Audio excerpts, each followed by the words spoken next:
Hello again, it's Abaddon Sentinel here, and I'm coming today with a video on how to actually choose what you're going to be doing on a model when it comes to paint.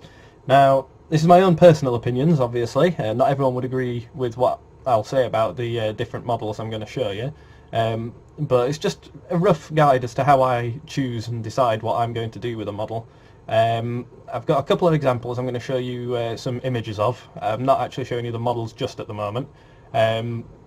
The painting techniques themselves, obviously, I will discuss more so in the video once I've uploaded it of the painting of Abaddon. There's quite a few techniques used in that one. So for now, I'm just going to go into it and show you some of the models I've picked out. Let's have a look. So we've got, first of all, it's a new release that's coming out for the Slaanesh armies. This can be used in Age of Sigmar or in Warhammer 40k. And this particular one is a new one called Shalaxi Hellbane, if I remember correctly. Now, one of the reasons that I've chosen this model is actually because it can be used in both Sigmar and 40k.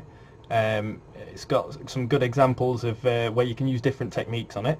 So looking at this, obviously it's already painted. All of the models that I'm going to show you today are already painted, but I'll explain what decision process I'd go through with regards to how they're painted. This one gives you some good examples of different things you can do. For example, obviously with the long flowing cape, or whatever that's called, you could well do a different number of things. More advanced people may choose to use a technique called wet blending, which is a technique using the wet paints to slowly draw them together and create a very smooth transition between two colours. You can use layering to achieve a similar effect, but maybe not quite as smooth a transition. And last of all, you could use dry brushing for something like that. Now, dry brushing, I would say, is probably not the best idea, simply because if you're going to use dry brushing on such large flat surfaces, it can tend to come out a little bit grainy.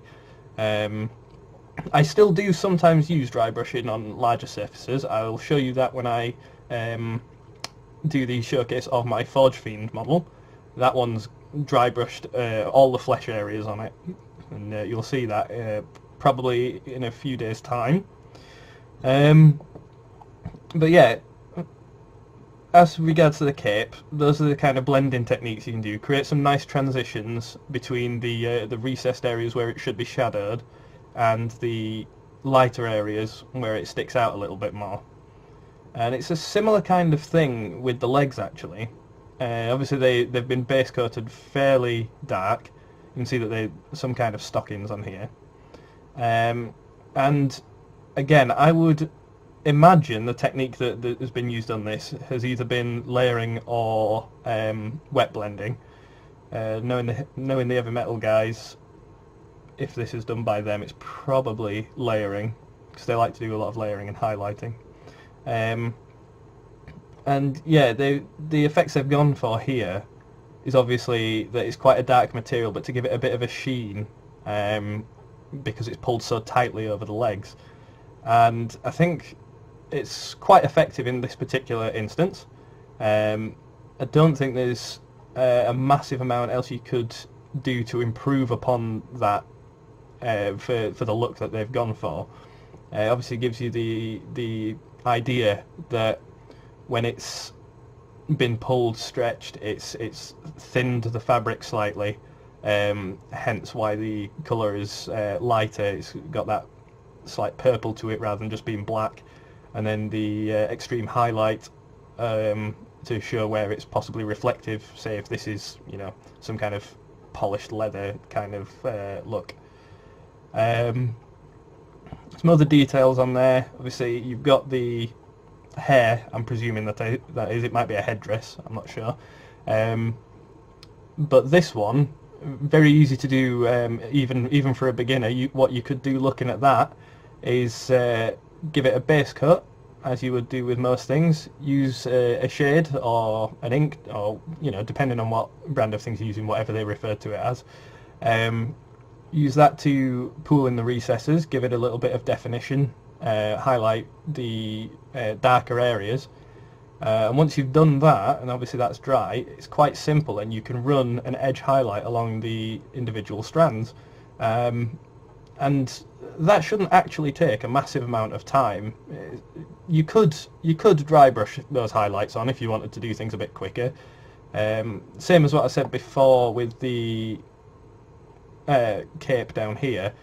Could end up a little bit grainy. It's probably not quite as much of an issue on the headdress, just due to how thin the areas that you'd be highlighting would be. It also depends on whether you want to go for an effect of the transition of colour as it gets closer to the base. You can achieve that with shades as well. Now, personally, what I do here is that I would base coat, use a shade, and then use layering to go over the top. Well, a combined mixture of layering and edge highlighting, just to give it a little bit of a darker look down here, and then out towards this tip, give it a bit of a brighter look where it's obviously a bit thinner. I'm going to leave this model. I think we've talked a little bit about some of the different techniques on there. I could go into a lot more detail on each little piece, but I'm not going to do that. I want to cover like a few different types of area, if you understand what I mean. Next model I'm going to show you is the Stegodon. Now, this one's a good example of where you can choose different techniques, because as you can see, there's the scales on it, but there's also these large smooth areas of skin. Now, I would highlight these differently, not to the image, I mean to each other. The large areas of skin, you see, a base coat would work well. Shading, well, using a shade, sorry, might not be the best idea for this. Now, the main reason for that on such large areas, flat areas like this, is the fact that on these kind of areas, a shade can tend to pool a little bit patchy across the surface. It can give you a bit of an awkward finish to it. Sometimes that might be what you're going for if you're wanting like a blotchy, dirty look. But if you're wanting to use it to actually pool in recesses and give it that shadow in, dips and all that kind of stuff along the surface, shades might be a bit difficult. There are ways to make them a bit better. I'll be covering those in a different video. How to make those a little bit smoother if you're applying them across larger surface areas. I mean, they wouldn't be so bad in these folds down here, as long as you're careful with them. But like I say, it does want to be careful. They'd be fine on the horns, because obviously you've got some nice small areas in there. You'd then be able to layer or dry brush over the top of those, which isn't so bad. Now, the scaled areas, what I would be very tempted to do with these, looking at the model, my first thought is that I would give these a base coat, depending on how what kind of a look I'm going for and how the base coat sits on there. I may apply a shade, but you could skip that and go straight to dry brushing over those. Now, I dry brush these simply because there's quite a lot of tight spaces in there. Edge highlighting would be possible. It'd take a while. You might have to do a few corrections just if you accidentally mess up. And dry brushing would be a lot easier to just catch on those edges and those razors. Now, that's not to say that I would never edge highlight something like that. It's very much a case of finding the balance between, say, the speed at which you want to paint the model or the quality of the effects that you're going for. And for this particular one, speed, dry brush. Edge highlighting will probably give you a better effect, but it will take you a long time to go around each individual scale. Like I say, it just depends how much effort you want to put into that one particular model. As for these, there's Thorin. Everybody say hi to Thorin. Thorin! There he is. There's my dog.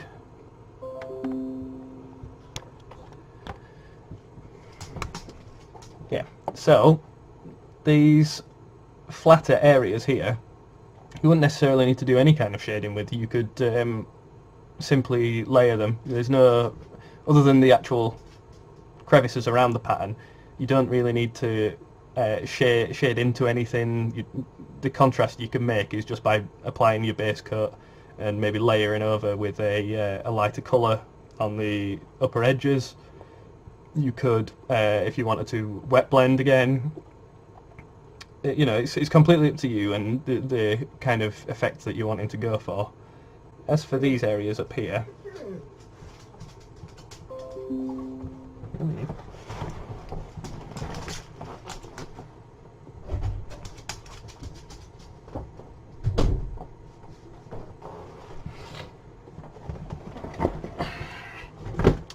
I'll not edit that out, you might find that a bit of a laugh.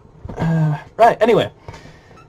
So yeah, these areas up here, yeah, definitely a good example of where to edge highlight, because you've got some sharp edges on a metallic surface, at least the way that it's been painted here. It's an excellent way to edge highlight. Again, shields probably similar to the scales, the wood similar to the horns, with the dry brushing, maybe shading kind of thing. Yeah, I think, you know, it's a good example of a fair few different techniques you can use on this model as well. It's one of the things that I do kind of like about Games Workshop miniatures, and especially the newer ones. They do give you a fair amount to work with as a painter, different surfaces to exploit, different edges. You know, there's a lot going on there for you to actually apply your paint to and pick out, highlight in a way that you want to. Yeah, they're doing a lot better than they certainly were before. Next model, sticking with the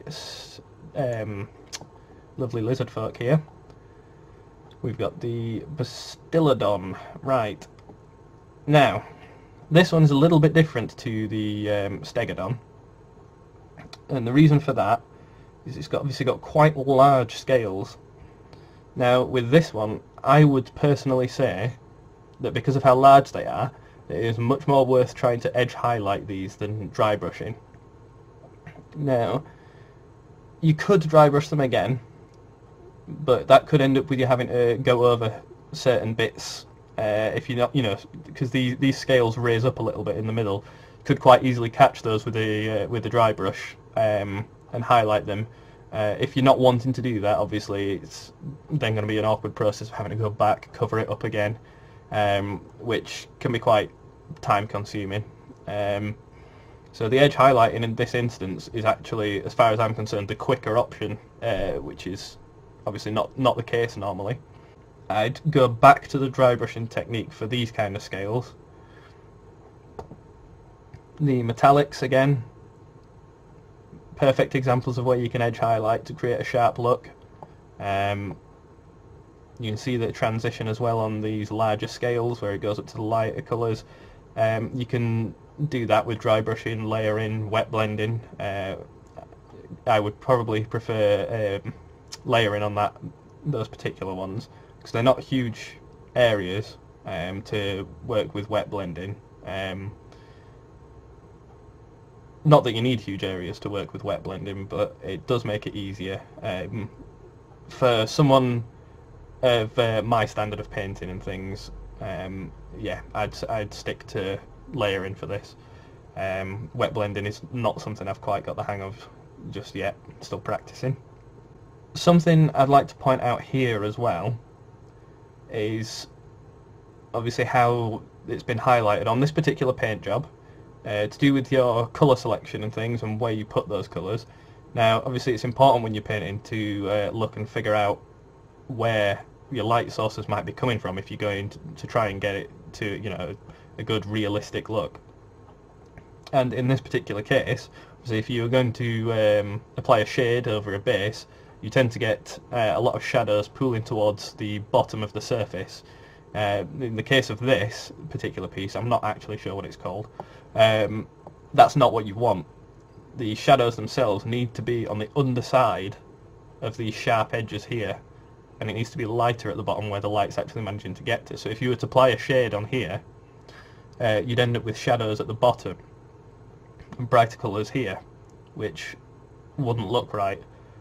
So your colour selection and colour placement for something like this is quite important. And yeah, it depends what effect you're going for again.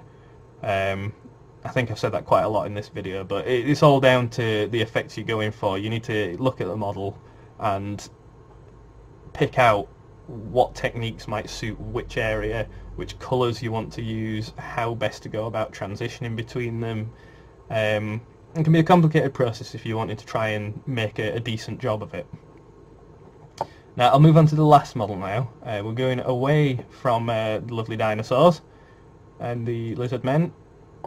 Now he is a Stormcast Eternals model, the Night Venator. You can see, looking at this model again, we've got some decent choices of techniques we can use here. Now I'll start with the bird actually. Now this is a combination here, how I would achieve this effect, of both dry brushing and edge highlighting. Now you'd base coat this entire wingspan with your whichever colour you want it to be your first, like probably the darkest colour, which in this case is whatever purple that is. Not entirely sure at the moment. And then you can pick your lighter colours for the transition and gently dry brush across the feathers to pick out those scales.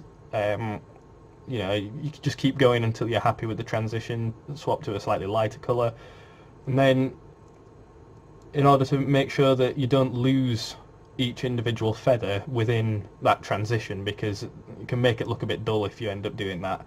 It's quite easy to lose those kinds of details if you do an overall transition effect. Obviously you can edge highlight then the different feathers. You could, again, if you wanted to save time, easily do that by reversing which way around you dry brushed and doing it from the back of the wing to the front of the wing, very lightly with your light colour to pick out those feather edges. And there's nothing wrong with doing that. Like I say, it just depends on the quality of the effect you're wanting to go for.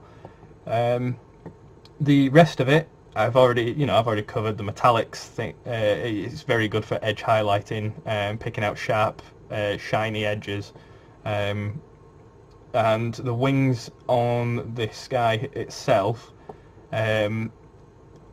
they quite easily be done with simply a base coat, a shade into the recesses, and then layering over the top of them to give you that brightness towards the tips of, they're not really feathers in this, I'm not sure what to call them, but just the tips of the wings there make it quite a decent effect, I think.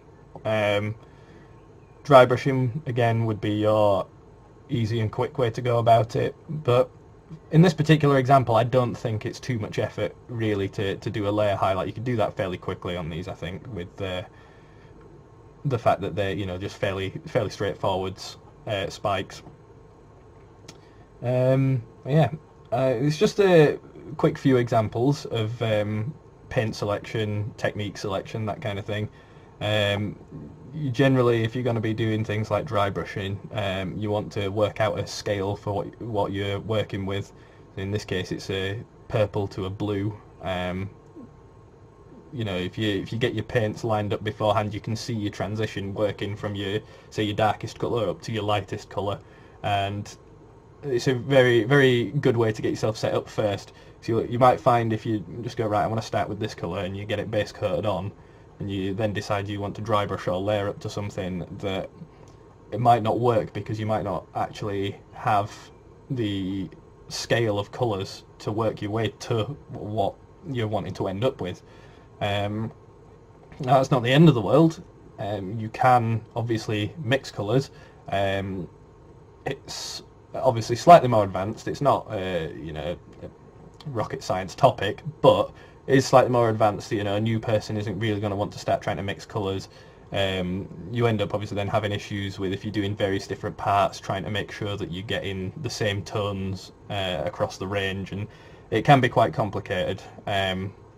but it's well worth it if you want to make those smooth transitions and get a bit more quality from your painting.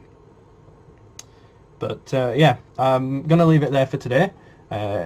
Let me know if you found this video informative at all. Remember to like, comment and subscribe if you want to see more. I'm going to be hopefully putting that first painting video up this weekend. Apologies for the delay in that, but I'm getting there. I hope you stick with me. Remember to share it around your friends as well if you think they'll like it, and I'll be seeing you again soon.